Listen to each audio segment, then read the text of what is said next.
program. We have our analyst in the house with us. Good morning to you, Nicholas. Good morning. How are you doing? How was the weekend as well? Yeah, considering whether I will survive, you're just, the things have, over the news, over the sports, arena, there has been a lot of... We're about to get into that. Yeah. All right. The views to be expressed is not in any way the position of FlowFM 92.7 or the staff therein, but is expressed by our in-house analyst, Nicholas Uwerunonye. Also, to remind you, they were streaming live on YouTube and on Facebook this morning at FlowFM 927, so you can get on any of these apps and get in on live action happening in the studio. You can look at Nicholas's facial expressions to some of these news stories as well. And let's pick it up from the sports story that you're talking about. Mamelodi Sundowns, they crushed Remo Stars 5-1 in the CAF Championships in the league clash. How do you feel about that? In fact, what's going on there? Scandal doesn't even begin to describe what happened there. That will be the very first time that a club outside Nigeria will come and wallop, us right now on soil. 5-1. And Remo Stars is supposed to be one of the best, the private sector-run club.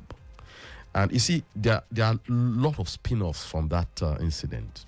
Now, if you recall, the last CHAN, that is the African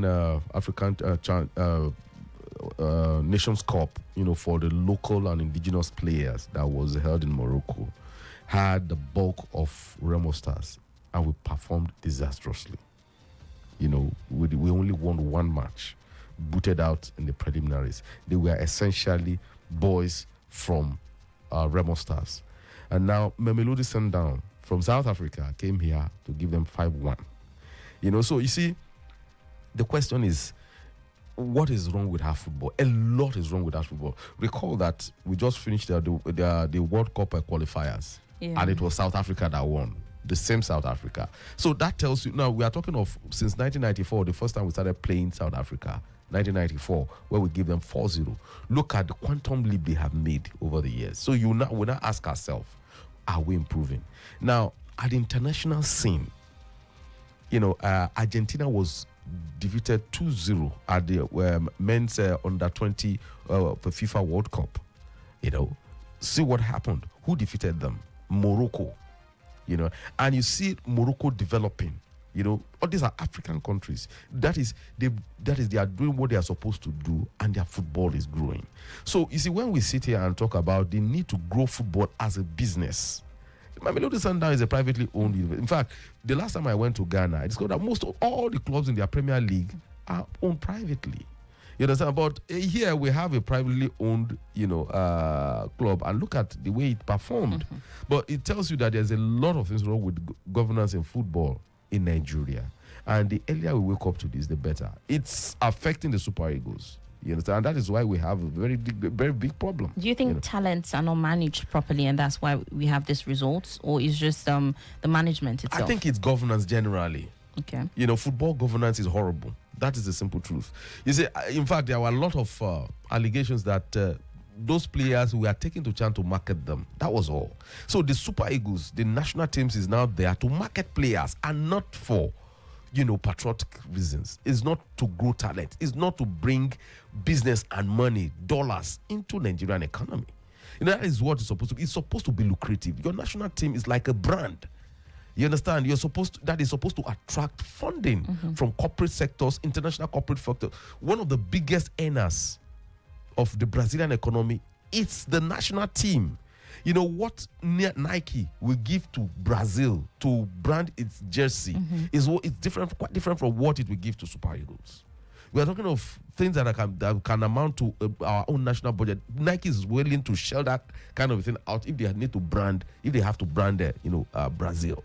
So those are the kind of things we are talking. We can convert some of these things to some of these, colors in sports to money making, to contribute to youth sports development. But we are not doing anything. We are not anywhere, and this is the practical demonstration. So there's no push, there's no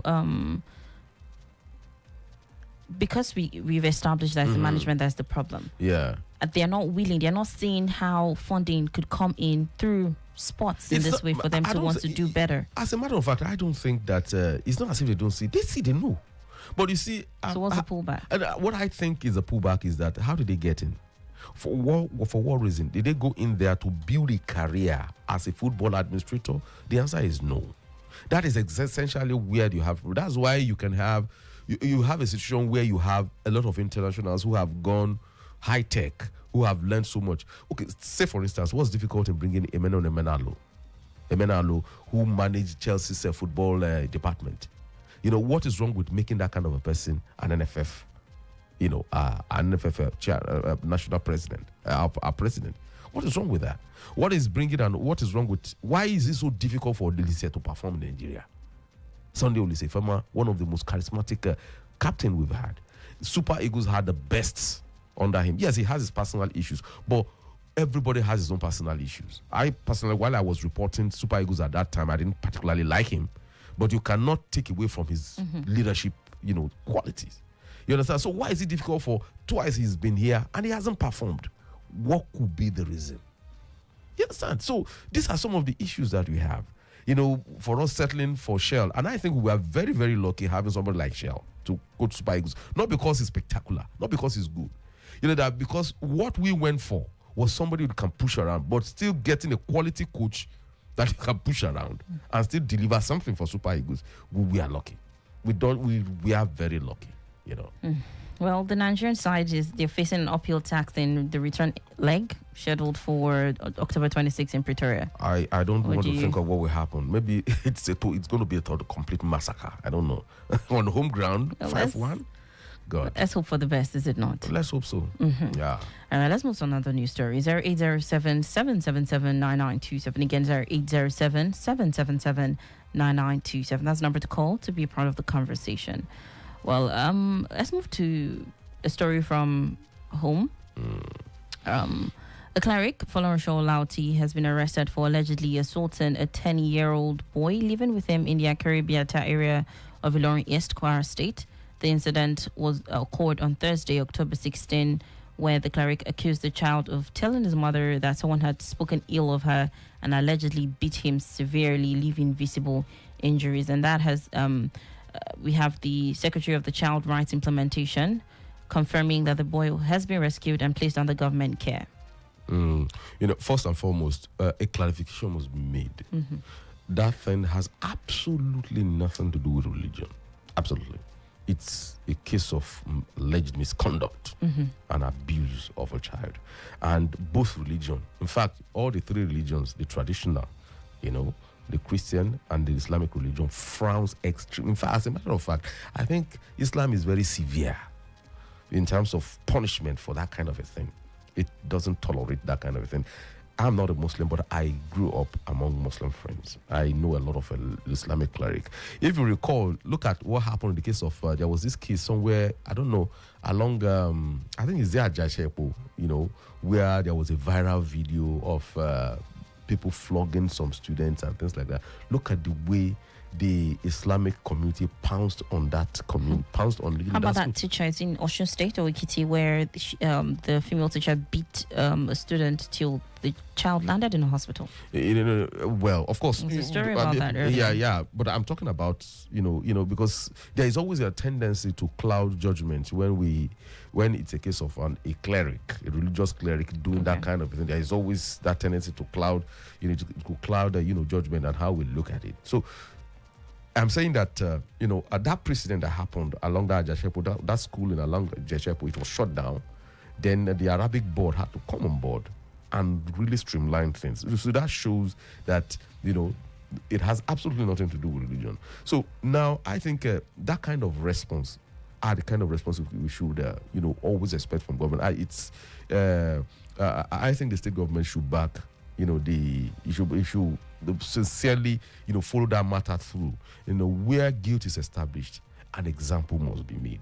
Because we are no longer living in those days when you can just pick up a child, and do all kinds of things and you get away with it.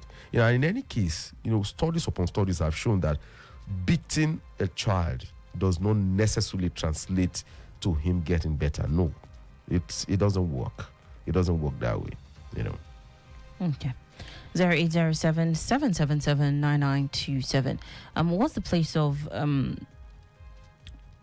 parents in this matter as well, especially in schools, because it happens in schools. It happens in schools. Yeah. You know, but to the state government's credit, you know, a lot of orientation and reorientation has been going on for the last, you know, close to 7 years, you know, about this corporal punishment thing.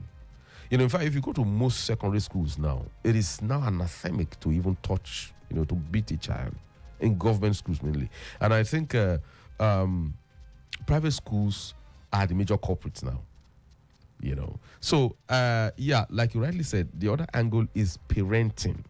You know, some parents consent to, you know, that you should do that, because sometimes, you know, and there has been this argument that is going on, because over the weekend, there was this argument I had with, you know, a big sister of mine that has traveled abroad. You know, she's traveled abroad. She's been outside the country, saying that, look, there is a need to have a second look at some of these issues about discipline, because Africa is not Europe. And I tend to want to agree with that person. You know, I want to agree with that, you know, because, you know, over there, everything is in place to allow for proper growth of a child. The school system is fantastic, you know, without charge. The health system is okay, and the food and everything. In fact, in Ireland, for instance, the moment you are captured and you deliver a child, a milk factory will always bring milk to your doorstep for the child for the next 6 years or thereabout. You know, so you have that kind of system in place.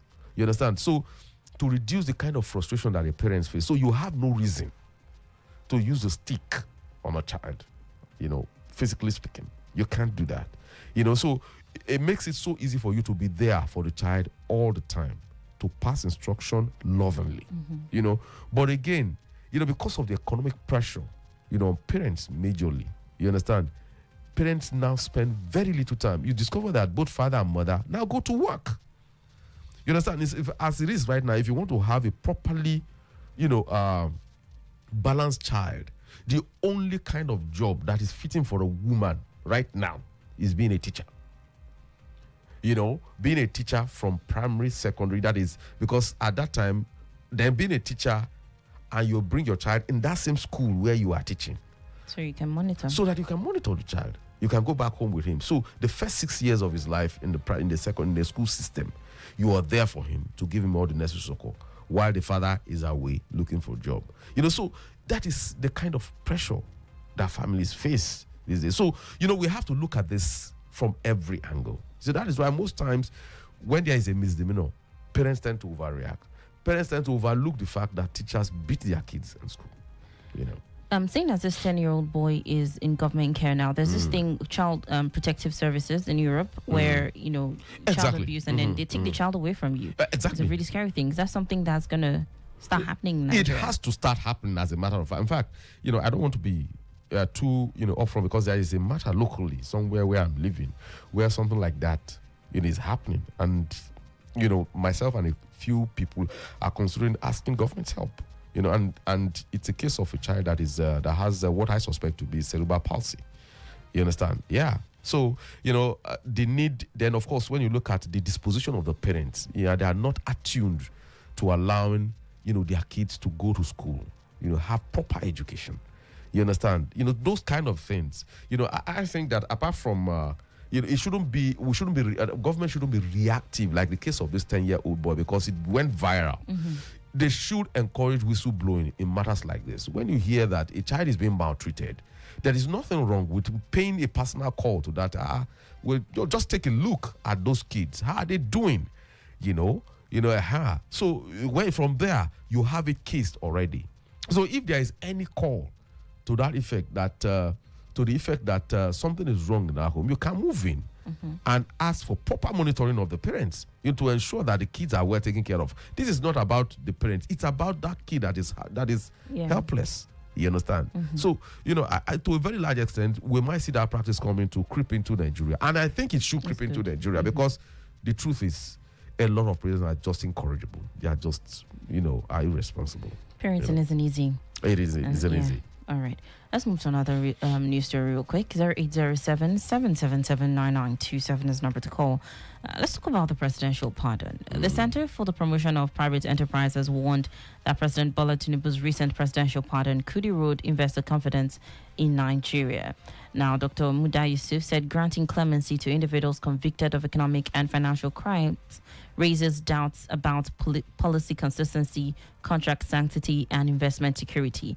In the same vein, on the same story, a chieftain of the People's Democratic Party, Eze Chukwuemeka Eze, also called for the scrapping of NDLEA, EFCC, and ICPC, saying that the agencies have lost credibility due to political interference, saying that the presidential pardon included people who had, crimes that EFCC had, arrested them for, saying that it's... I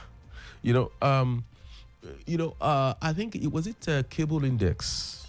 It did a percentage of, did a rating, or well, is it percentage? Yeah, let's say percentage of the 172 or 178 people that were released. In terms of percentage, 175. 175, right? Okay. For that is misdemeanors. I mean, it's very serious crimes, and the rest of them took the higher percentage. You're talking of robbery, taking as much as 18% of the number of people that were released on pardon. Drug, you understand? Homicide. Culpable homicide. Taking huge percentage. At the end of the day, when you now wait, you now discover that people who ordinarily for political reasons, were detained, people that were first-time offenders, and things like that. You now have them taking a small percentage of people who ordinarily should be, should benefit from that pardon. You understand? Pardon is not meant, to just, that is a serial offender. It's not meant for serial offenders. It's not meant to excuse brazenness. You can have a first-time offender, but the manner in which that person did what he did, or what she did, is so brazen. I was listening to, I was going over the case of this Billy Aminu, the wife of Billy Aminu. I went over the case again. In fact, one of the witnesses said that the woman had serially threatened to decapitate the husband while alive. That he was going to, castrate the man. Yeah. That he has said it to the hearing of a lot of people several times before killing the husband. How do you excuse giving a pardon to that kind of a woman? So of course, what it means is it's still there for anybody that can kill. Just be properly connected if you want to commit a heinous crime in Nigeria. That is the message, and that is what that organization is saying. That if you have a country where all it takes for you to get away with murder, literally speaking, is to be well connected politically. That is the message that you're sending to the world. So who wants to invest in that kind of a country? The justice system doesn't gain integrity. What you have simply done in one fell swoop, with one stroke of the pen, is to undermine EFCC, ICPC, NDLEA. and NDLEA in one, just a stroke of the pen. That is what the president has done.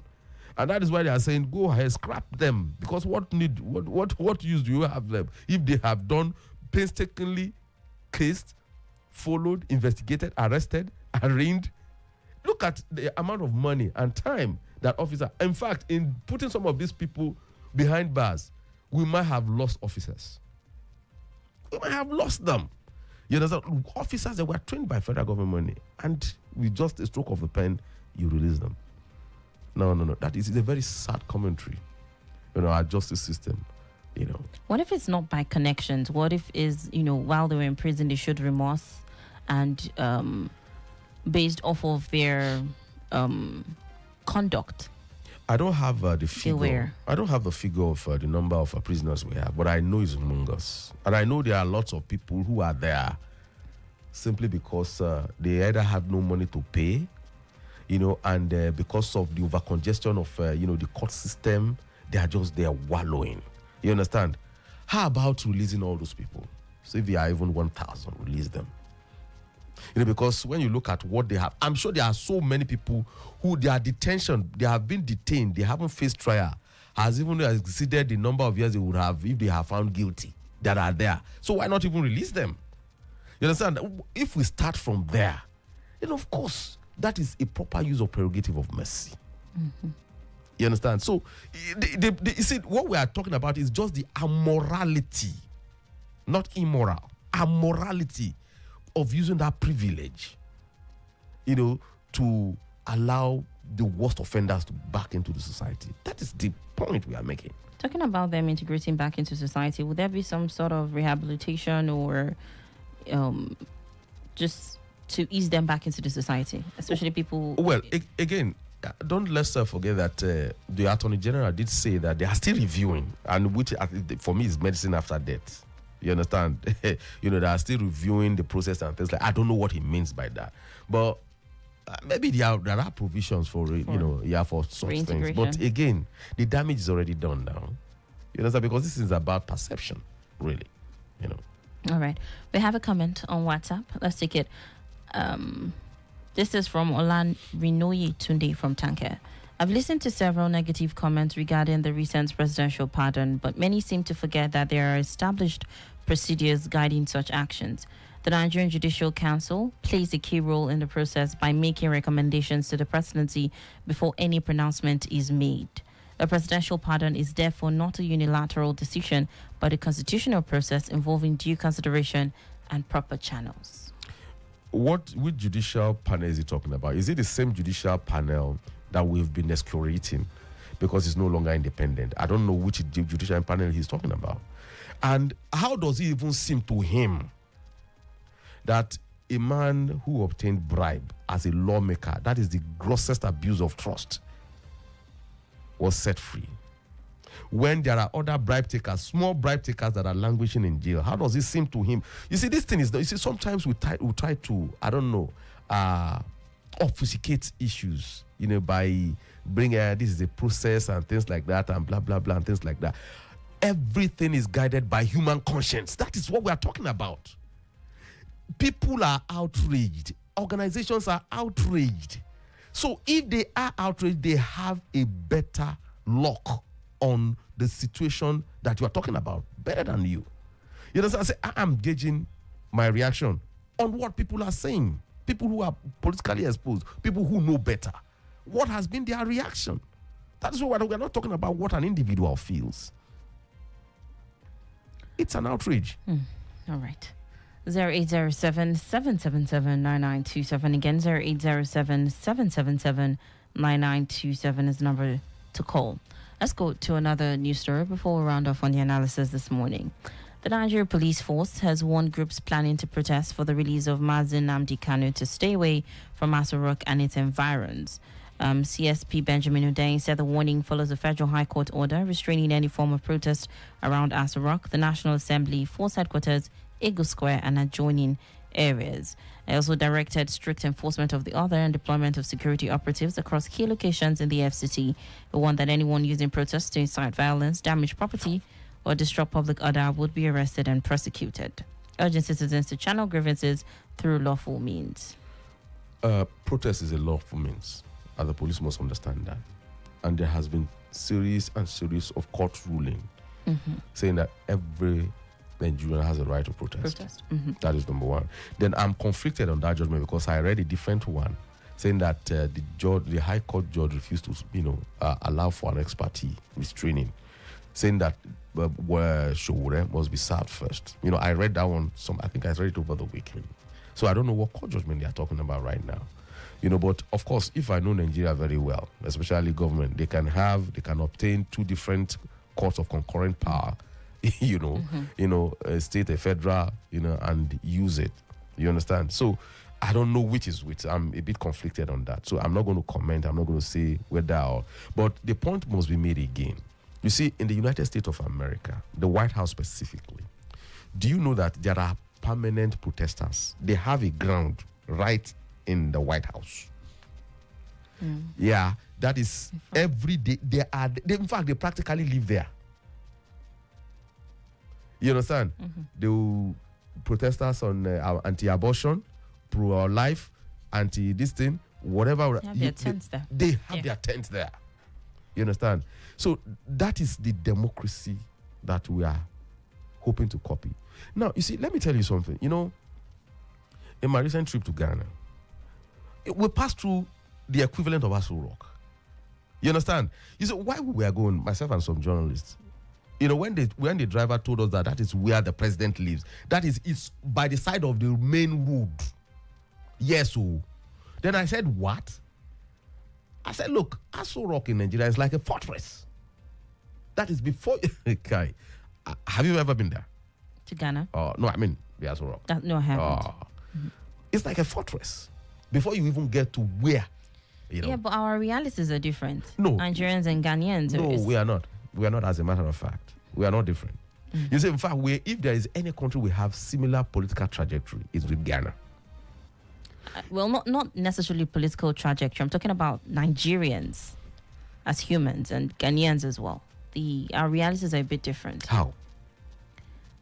Just the way that we receive information and the way that we view government in Nigeria is quite different from Ghanaians. No, I think you need to talk to Ghanaians. We are not so different. In fact, in West Africa, we are not so different. You see, the thing is this. Let me just tell you what I think happened in Nigeria. You see, Ghana, to a very large extent, repudiated most of those things that the colonial masters gave them, while our own political elite accepted them. Decided to use those same instrumentality of repressing their own people without wholesale changing them. That's what I think happened. That is the difference. So that is why you can have the presidential palace, wherever. Because, in fact, the driver said during protests, they come there to protest in Ghana. And don't forget that Ghana, when did Rawlings? We had started our third missionary journey to, political, democracy. Okay, sorry. Let's take this one call. Hello, good morning. Hello, good morning. Good morning to you. Please, could you turn down the volume of your radio set? Good morning. What's your name and where you're calling from? This is Innocent calling from Challenge. Okay. Okay, please go ahead. Hello? Yes, good morning. yes, Please go go on. ahead. Please Hello? go on. Please go on. Oh, I lost that call. Please go ahead with your statement. So what I'm saying invariably is that, they must understand that protest is a fact of democratic life. You understand? You see, this knee-jerk military jackboot kind of reaction is obsolete. You understand? I might not agree with Showore on many things. But on his right to protest, I'm sorry. I'm always with him 100% on that. All right. Our time is fast spent. We're unable to take any more calls or messages. Thank you so much for joining us on the Headline News Analysis for today. Your closing remarks. Well, it is the football thing that is really getting to me, and that's the honest truth. We need See to how solve sad that you were when football. you walked in? Yeah, no. All right. Well, Thank you. We have another match in Pretoria, October 26th. Let's see. Please, I don't want to think about that right now. All right, then.